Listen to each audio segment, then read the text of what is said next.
Wake up, everybody. It's time for the History You Forgot podcast, the podcast where these three veteran teachers with over 90 years of teaching experience catch you up on the stuff that you probably slept through. So Hobbes, Locke, and Rousseau walk into a bar. What comes next? Oh, you better hold on because it's coming at you next.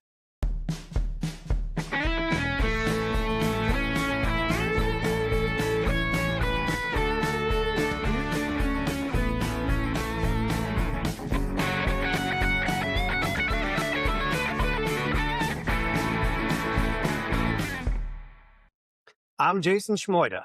I'm Jason Jones. And I'm Jeff Breedlove. And here we are, Hobbes, Locke, Rousseau. What are we talking about? We didn't want to say the social contract. Right. Because that I would think put the title, everybody to sleep. title's the best part. It is the best part. I We mean, might as well just end it at that point, right? yeah, I just, I think it kind of sexies it up a little bit, right? Maybe as opposed to social contract. Right. But we are drinking Well, the we're- Enlightenment. We're drinking So the the bar Enlightenment. thing fits as well, We're- right? The We're theme drinking the Enlightenment. This is, let's go ahead and cheers first. Let's Okay. do that. to the Enlightenment. Here it the is. Enlightenment. So this is kind of an unusual mix, I think, but for whatever reason, it seems to work. It is 2 parts bourbon, half part lemon juice, half part grenadine, Right. and then you top it with like a beer. It suggested a wheat type beer, so we used Boulevard, we used Boulevard wheat. We used West Bottoms bourbon, all local stuff that we get from Fox Hill Wine and Spirits, our sponsor, and we're so happy to have them, and we're glad that they always hook us up with the local stuff. And so this is the Enlightenment. It's just literally called the Enlightenment. I It's don't just- think this is something they drank during the English Civil War or anything. I'm not quite sure how much grenadine was around Right, in the true. 1640s.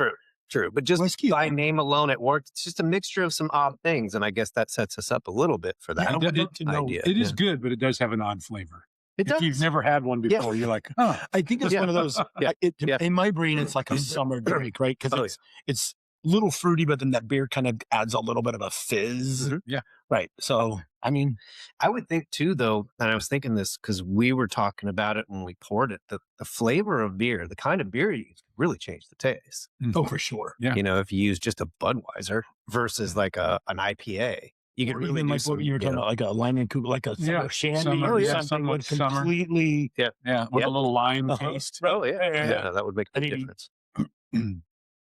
We've got our assignment for the week. We do have some warm weather coming in, so I think today's actually. Yes, I know. It's I'm not windy ready and for it. so, but because my yard hasn't yet, but we'll I get know. there. Right, We'll get right, there.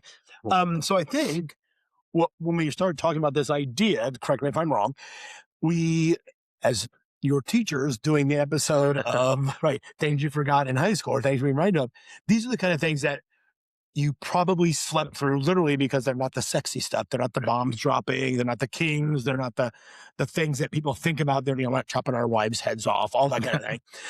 But they are probably the most important part of what we actually talk about, right? Because it's the foundation, it's the underlying issue. It's if you don't understand these three, the rest sort of all kind of falls apart, right? I guess Yep. it's the glue. And so we talked about how do we make it a little less book-like and a little bit more relevant. So I think we're going to do our best to kind of highlight the ideas, the theories, but then connect it, right, to things you probably do remember, or even today a little bit in terms of things that you might then be able to pull out. But we've done the episode already on the Enlightenment, so we've kind of touched on them. But again, you're probably asleep even during our episode. So we're just going to, just like teachers do, we'll have to repeat it to make sure, right, because you got a test coming up. But if you remember the Enlightenment, natural rights, right? The idea of a social contract, which we're going to kind of highlight here, and the rise, sort of the preeminence of the individual, right? We're going to shift away from that group thing, from the institutionalized thought paradigm to a more individual, but as well as more method, right? We're not going to attribute everything to God or chance. There's going to be a reason. So it's a rational age. And I think that's really going to kind of be, as we progress through these three, that's probably what you're going to see the most, right? Is this, I think so. I know, simple method. I mean, it's a method, right? There's a thought process that went into this. And you probably got this, like you were saying, Jason, that this probably pops up more when you're in college. Yeah. If you took any kind of political theory or Western Those, Civ or anything. like an intro to philosophy, intro to Yes. political philosophy, anything like that, it definitely comes up. I tell you, it was the history I forgot in high school. I guarantee it. Yeah, I'm not But, sure. I yeah. can't remember. I mean, we talk about. I don't Yeah. know if we may very well have covered it, but Yeah. it does not stand out as something I Yeah. learned. Yeah. And as a democratic nation, Yeah. right, No this doubt. kind of leads into the French Revolution and a democratic, well, short-lived democratic government until Napoleon, but then the U.S. Becomes a country and a democratic nation there, and it Yeah, so leads it is- into that. It is the underpinning, literally, of what the documents are. We'll talk about that, right? I mean, it is the cornerstone of American sort of republicanism or whatever. Absolutely. So we'll hit that. But I think we probably should start at the beginning, right? To kind of illustrate the shift. We'll start with Hobbes. Yeah. And Yes. Jones, why don't you kind of give us a little So, refresher? yeah, so Hobbes had an interesting view. So he was around at the end of the English Civil War, and for those of you who don't remember, to make it glamorous or whatever, there is a king who's beheaded. Charles the First. One of them, right? Yeah, right. Charles the First is beheaded, and correct me here, guys, if I'm wrong, but the first monarch in Europe to be beheaded by his own people. Yeah, he was Right. he was found guilty of treason. Yeah, treason, Sure. and so. Interestingly enough, the royals who fought for Charles I fought the Roundheads, and part of the reason they were called the Roundheads was because of their bull haircuts. To fit up in their helmets. To fit up in their Yeah, helmets, that's right. and I would have fit in really well in like third grade. but he had an interesting view on people. He thought people were brutish, and I kind of like that word. Yeah. Mhm. Brutish in nature. You looked out for yourself, and that's still today. You could argue people look out for themselves, right? But what he felt like had to happen was, remember, we're coming out of a time period where we're starting to see monarchs lose their jobs, right? and now you've got a guy that is preaching or writing a book called Leviathan that says we need a monarch. We need somebody that we have a social contract with. And his idea of social contract was a little different than a couple of the other guys we're going to talk about. But the idea was you give this individual all the power. You lose a lot of your individual rights that If you even have any. if you even have any, but where other countries are fighting to get those right now, or other places. And then you give that up, you give those rights up so that you have a society that you feel safe in. Yeah. Right. And so, the need for that group, you're still English or whatever, but you're under the protection of this king. And if you've ever seen the cover of Leviathan, to me, it's kind of a fascinating cover. It's this huge king, right, with his scepter and his crown and his beard and all that stuff. And his body's made out of all of his subjects. Right. So that idea that we're all under this one ruler, and he's protecting us because he's a bigger entity than anybody I think that's actually a really interesting notion, right? Because there is still a contract. Right. There is still a social contract. Yeah. It's just the nature of it is much more like you're afraid of consequences. Yeah, you want to be safe.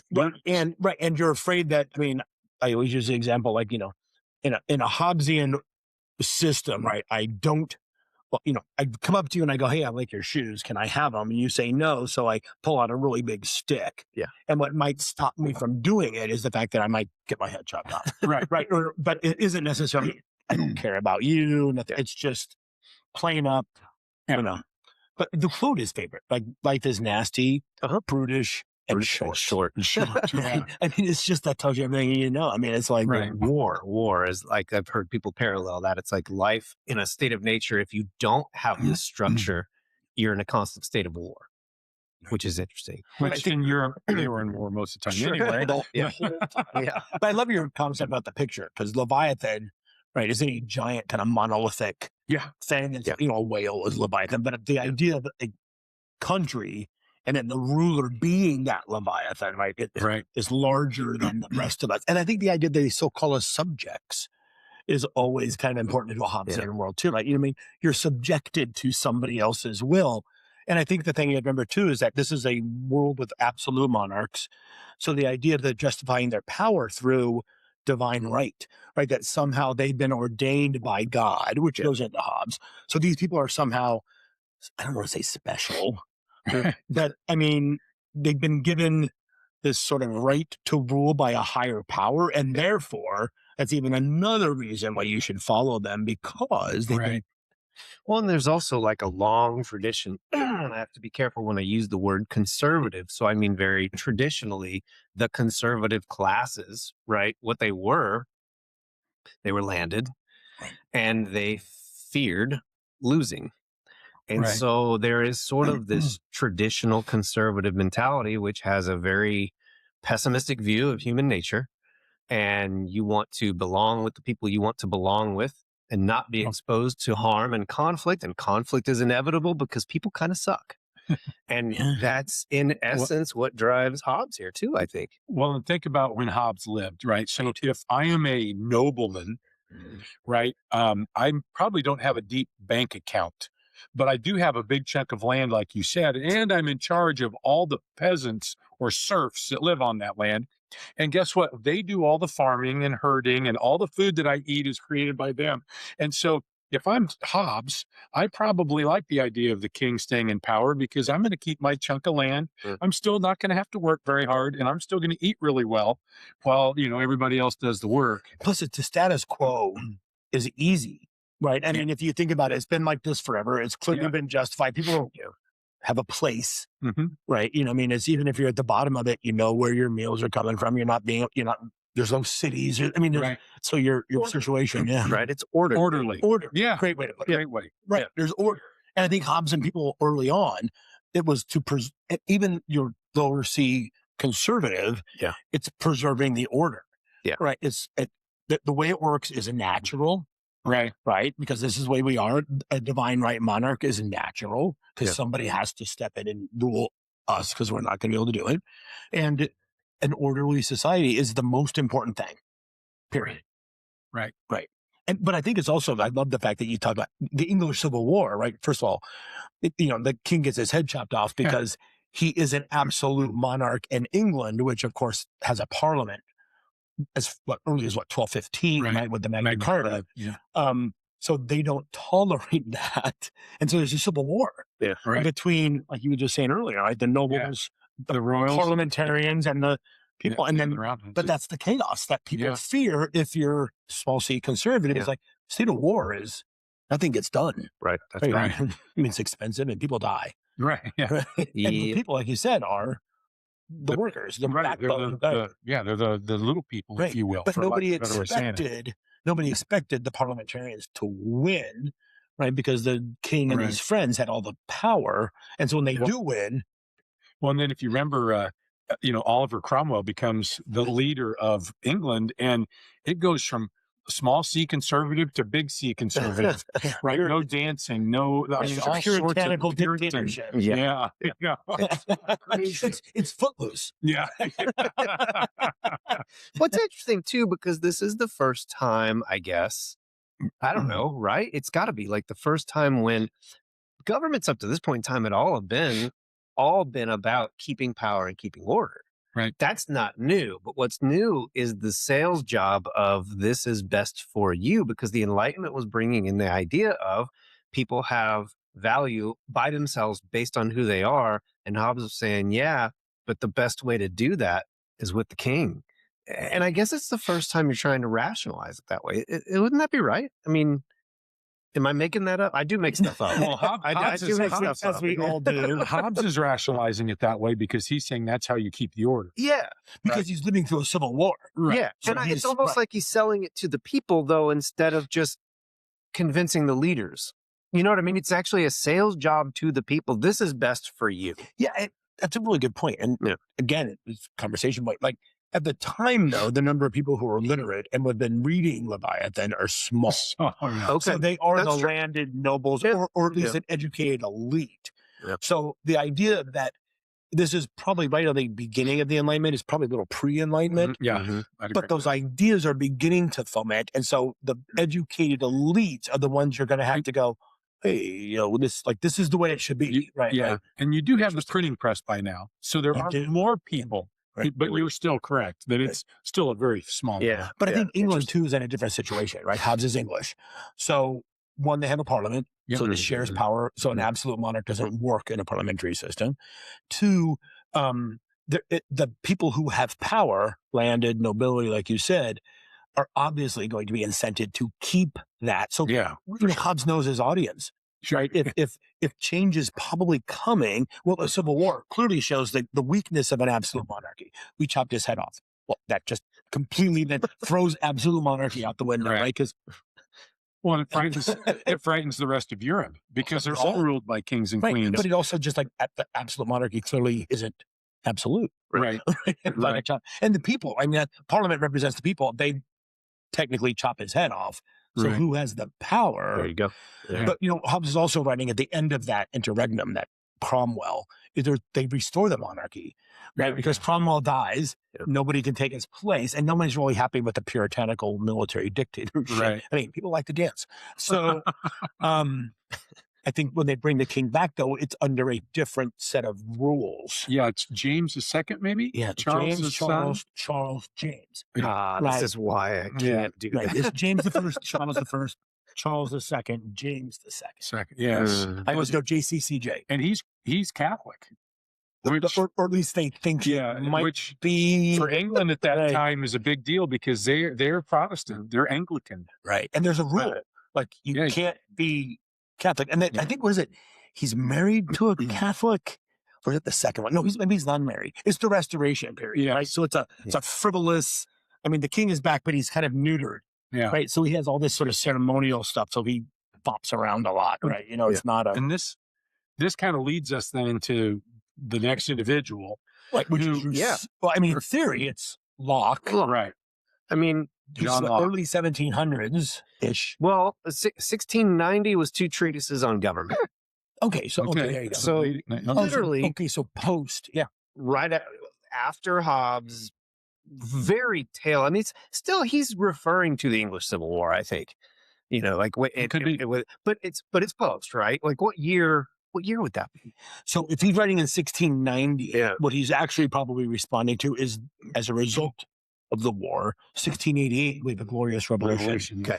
So That makes sense. does that make you mean? Well, it does, because he's advocating for, and it's very well accepted in Britain. It's not like he's being kicked out of the country for saying that Parliament rightfully represents the people, and this is a better means of doing it.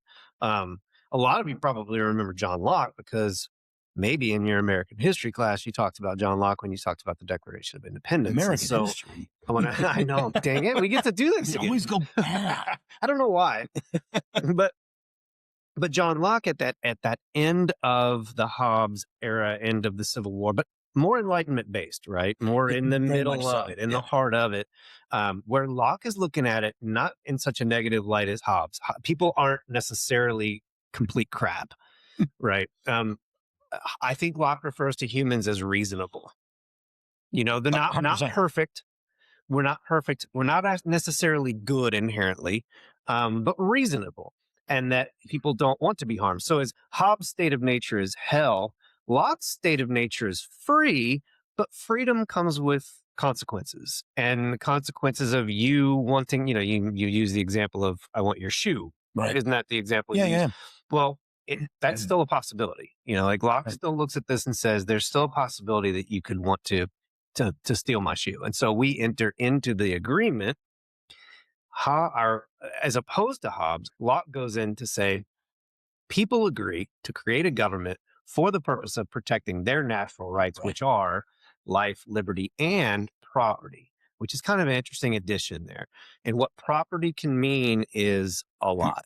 Property can literally mean land, but it can also mean possessions. It can mean, obviously, if you know where that's going, life, liberty, property, Thomas Jefferson will take it to life, liberty, and the pursuit of happiness. So is that connected to property? Is that part of what Locke thought was Well, because property is also, by this point, again, intellectual ideas. Right. Right. It's the idea that you could be an individual. So property, like pursuit of happiness is, can you reach your full, a person. right? Can you reach your full potential, right? Without somebody having subjugating power over you, which is property as well, and your own property, right? I mean, I always extend it to that, right? Yeah. So, well, and to extend from that, what I think is super interesting is that, so in 2 treatises on government, Locke's maybe eye-opening moment at that point in time, right? His eye-opening moment there is that if the government chosen by the people is not protecting the rights of the people, then they get to overthrow it. And now they have to, right? If they're like you said, obligated. Well, right? that's the We talked idea of about that. consent to the governed. That's right. Absolutely, So- 100%. And I think at a certain point, not too many years before Locke said this, that could have landed him in the jail, right? That could have landed him in prison for saying that. well, not worse. Yeah. Yeah, absolutely. But the nature of the Enlightenment was to sort of nod and accept, okay, I see where this is going. And it's interesting because that's the connection to the American Revolution. I know we did this when we did the American Revolution, but like the colonists, Thomas Jefferson wrote the Declaration of Independence, totally borrowed from Locke on purpose. He knew that the British Parliament would pick up that document, recognize it as Locke, and say, oh, dang it, right? Like that was on purpose. But the idea is, you're not protecting our rights. Therefore, we have no choice. Right, that's the contract. Yeah, that's the contract. You we break have to your end finish of it, this and we fix it. have there's consequences. There's consequences. Yeah. I also think that when you think about Locke, the thing I remember as you kind of is that to kind of bring it up, like, first of all, the idea of Hobbes Locke and Rousseau walk into a bar, right, is, I think, such a great pretext, because these kind of high level ideas of the best kind of government, or what kind of government, or what rights you or government has, are the kind of things you talk about when you're having a few drinks. And I know you're not all a bunch of history nerds, but when history teachers get together. But I mean, even if you're having a regular conversation with your guys, you're talking about probably things the government is doing, things that you are being subjected to by. I would throw this out as a challenge. If you're watching, listening, whatever, the next time you're sitting around with your friends, and it's one of those opportunities to have a couple drinks and just throw out, are people inherently good or evil? It's a great conversation. I'm just telling you, you can have a blast. Those barroom philosophical conversations are some of the best conversations I've ever had in my life. Right. Or where does the rights of government end and the individual? I mean, like, do you feel resentful when fill in the blank? Yeah. Right. Is there still a social contract? And I know that not everybody in the bar may know what that means, but do we still give up rights to try to have a society that's just and fair? Yeah. Right. Or do we protect everybody's rights? Because in theory, Locke is also saying that if everybody has natural rights, then the government's duty is to protect all natural rights. Well, and then what does that mean? Well, where do your rights stop? Right. Because my rights get violated. Where do I have perfect freedom of speech? Right. Do I have the ability to, Second Amendment? Do I have the ability to carry cannons around? At what point? That would be the heavy. image of that But is just honestly, awesome. and I'm not pro, con, whatever. That's not my point. My point is there has to be a discussion about, I was Edmund Burke, I thought, said something to the extent of, Here's him making something up again, right? Making it up again. Somebody back then said something like, in order to truly be free, your hands have to be bound, right? You have to be binded at some point. We can't just do whatever we want. There has to be some level of control. And I think the balance between that, because here we're talking about a time period where we're giving people rights and we're trying to say everybody has these rights. But at the same time, wait a minute, with rights also comes some restriction. And responsibility. Yeah. Well, and you have to accept that if you believe you have rights, then you also have those same rights. Yes. And talking about the responsibility piece, another, barroom conversation, right, with an enlightenment in your hand. Which I would love to walk into the peanut and go, can I have an enlightenment? Right.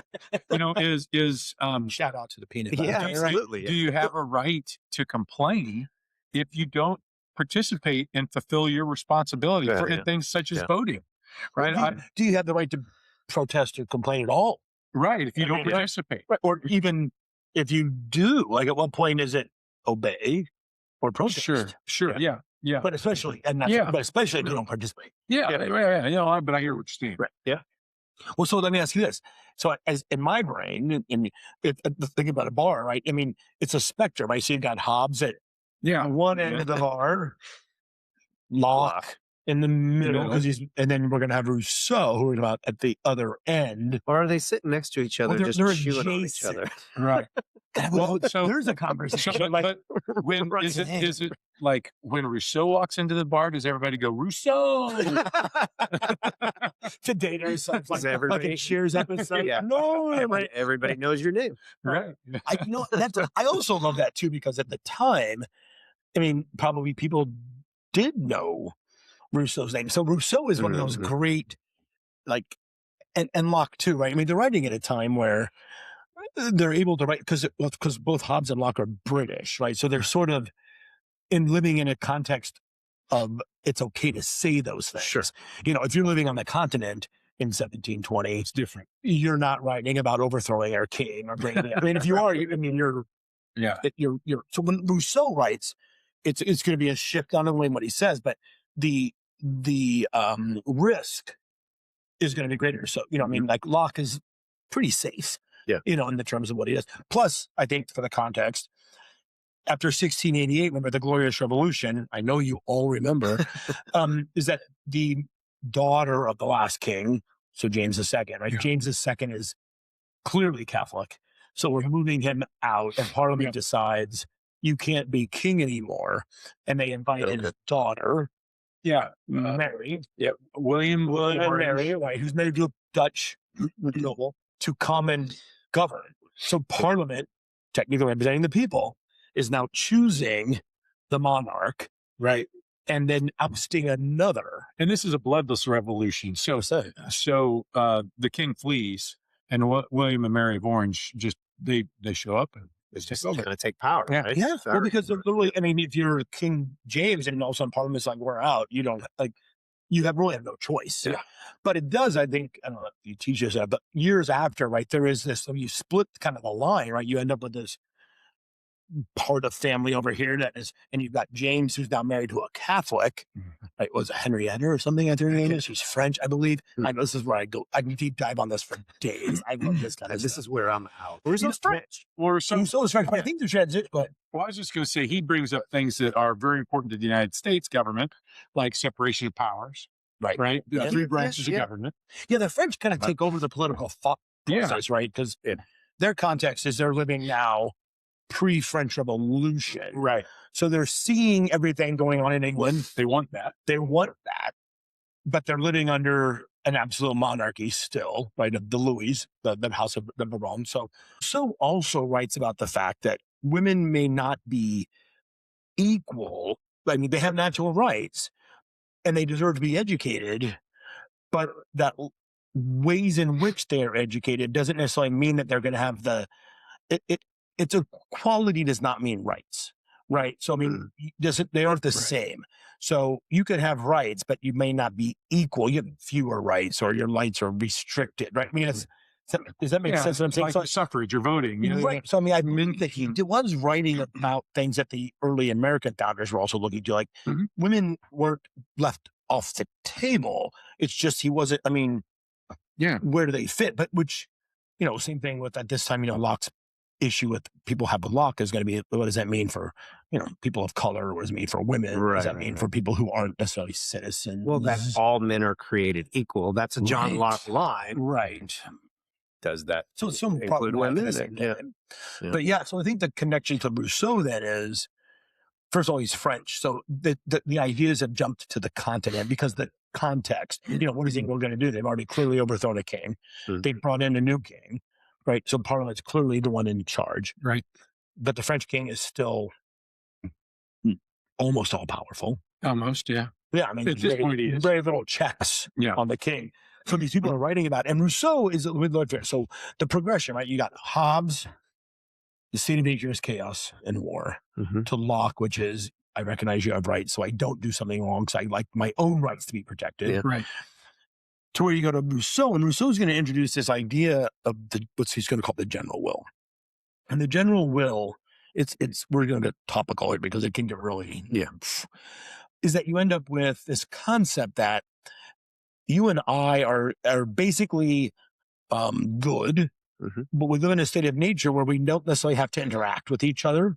So this idea of morals is going to come in. So like morally, I do good things because it benefits me, but I'm not necessarily having to worry about you or the others because in a state of nature, I may not interact with you. So I don't have to worry about your sense. I'm going to assume that you have the same morals I have, which is sort of innate. So then I don't have to worry about you. But because we don't live in a state of nature and because we are actually thrust into, being not only reliant on other people, but because I don't want to be subject to other people, he takes Locke one step further and he goes, okay, so we're doubly bound, right? So what is it? Man is free, but everywhere he is in chains, and those chains represent civilization, institutions. Right. So we are bound to this idea of a general will, which is really kind of the rule of law, because we follow the rule of law because I don't want you to be able to tell me what to do or how to act. And I also, because I'm living in a republic, Locke, that I'm also party to have written those rules because I probably chose the people who helped formulate those rules, so that I'm doubly bound, but I'm also doubly bound in the sense that like they may not always be what I think I want to do or how I should act, right? But I follow it because it's for the good of the whole. Right. You're right. You're going to follow the rule of law because you want me to follow the rule of law. So we both have, right? Neither of us. And I might not like the rule of law as it stands. Right. But I gave up that specific right for the benefit of the rule of law. Yes. Of all of us. Right. So I always use the example that during this time, no one would have thought about it, but it's sort of the basis for a constitution that is alive. Yeah. So as the general will shifts. Yeah. We call it a working document, right? Right. It can always be changed. It can be amended to benefit the general will. So I use slavery or women's rights or any of those sort of civil legislation of the 60s, right? At one point in our history, America believed that it was okay to own other human beings, right? And that even though at one point, the majority of people believe that general will. So laws were written to put that into the books. I may not agree with that personally, but the vast majority of you, I don't have the right to necessarily throw you out yet. Right. But as the general will shifts, the rule of law will shift. Yeah. The institutions will then change what's best for the general will. So we now write 14th Amendment, and we were literally just talking about the 1954 Brown versus Board of Education decision, and that they looked at social science research data to show the impact that segregation had on school children. That would be an example of a court applying that philosophy and moving in that direction, whereas some people would say the court was being activist. You'd say the court was moving with the time, right? Which would be the general will. Living, breathing law, right? Right. And it may or may not, but eventually then if the general will shifts, I may not agree with it, but I give up but it also probably means that over time, my attitude towards that will probably also shift, but I also know it may shift back. I mean, it's a living, like you said, it's a living, breathing thing. Yeah. So I think civil rights of women or whatever is always a good example. Yeah. Because it shifted. Yeah. To completely. And you could even take it to a lower level. You could say, listen, I don't want you to come into my house and steal my TV. Right. And I'm not going to come into your house and steal yours. Or which is Locke. Right. Or we all agreed that 45 miles an hour on major streets is the appropriate speed, and we're going to try to drive. We may vary it a little bit, but we've agreed on these things as a society that this is what's best to keep us safe and have rules of law that are positive for everybody. And I think it all falls back into these three guys. Yeah, I mean, absolutely. I think ultimately you have to assume that the laws are for our I hate to use this term, our own good. Absolutely. Right. And that they are right in terms of like just.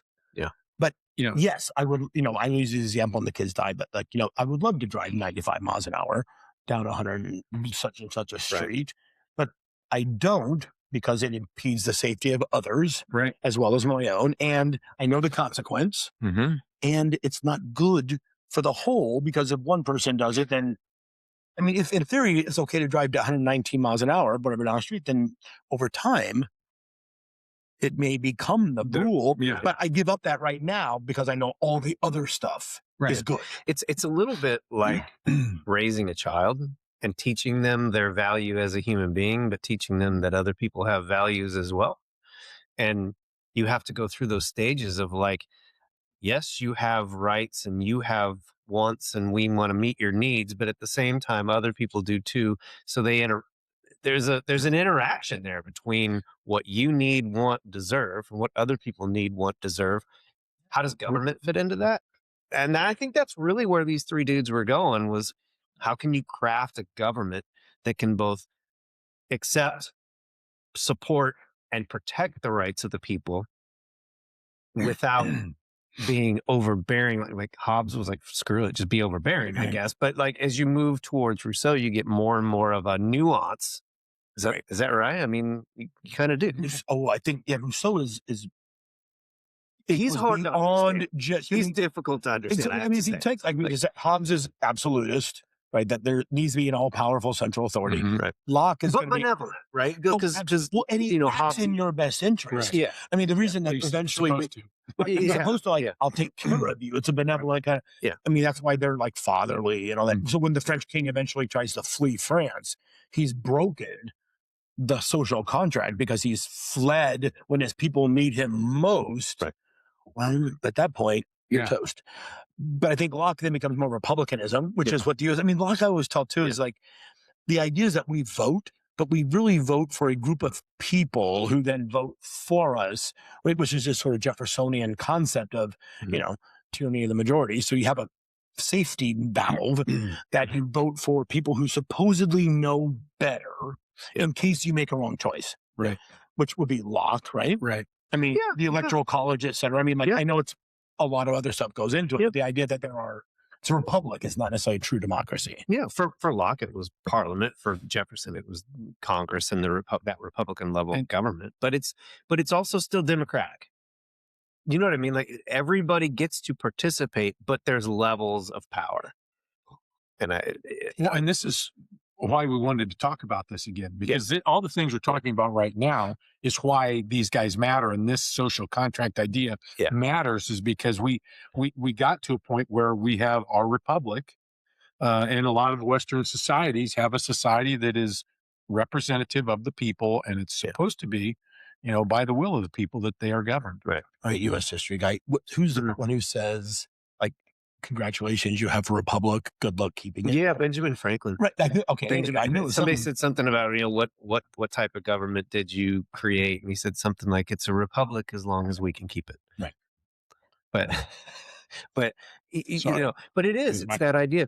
I was I always talk in my class about the rubber band effect, right? That you have.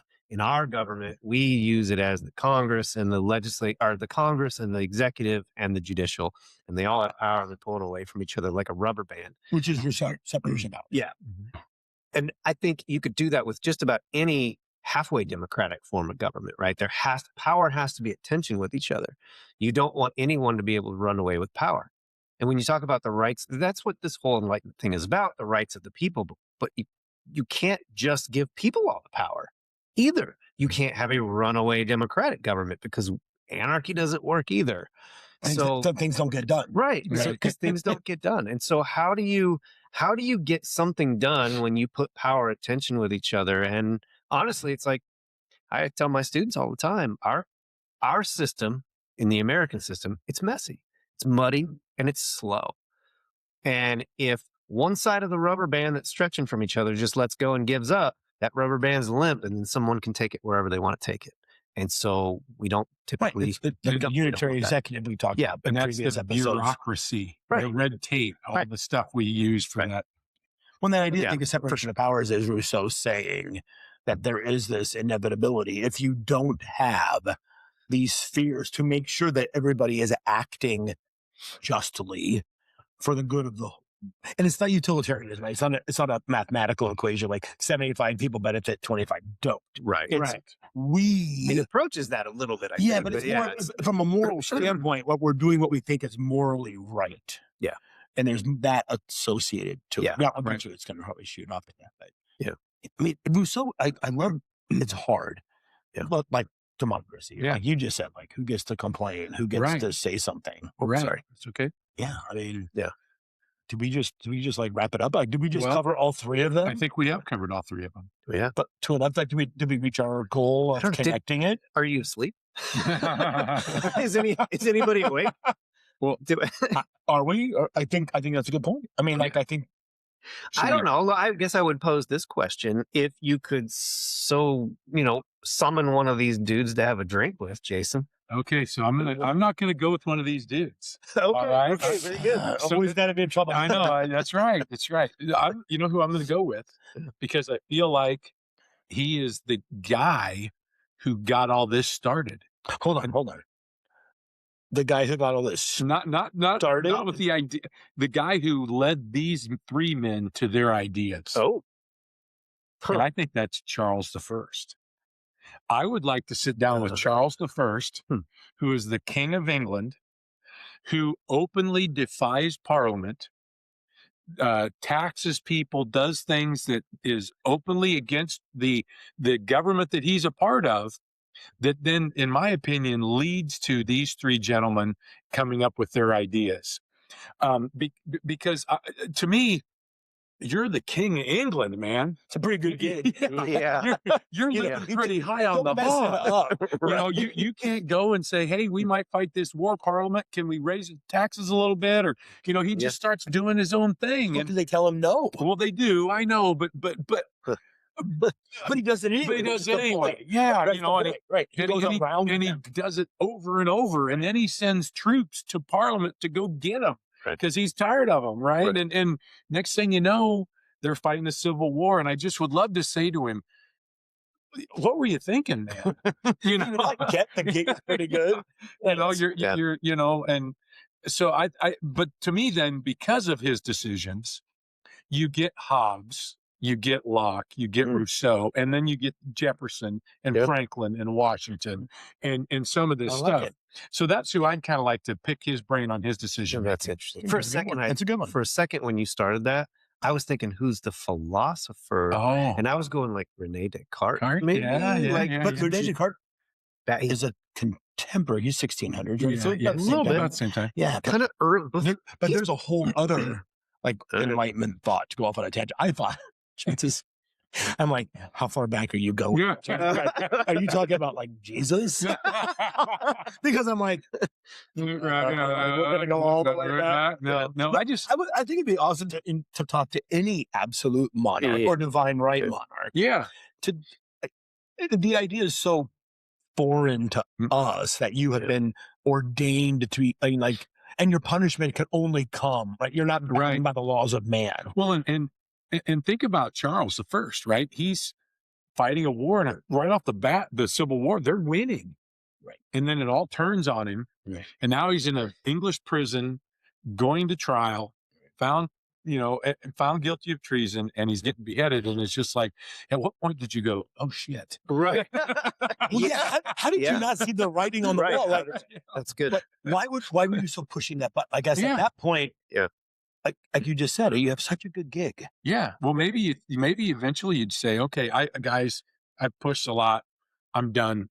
I will toe the line. I think that mindset of what those people had, monarchs being, in terms of divine right, like. Well, yeah, you've said divine right a couple of times. Remember, everybody, that means placed on earth by God to rule. And only answerable to God. Right. And so think how highly you think of yourself if you think God placed you on earth and that's who you answer to. And there's all those great anecdotes. I know we're kind of wrapping up, but like of some of these kings, like I think it was one of the Louis, like 14th or something, or maybe 16th, that as a child, right, because we know they're divine and they're eventually going to rule over.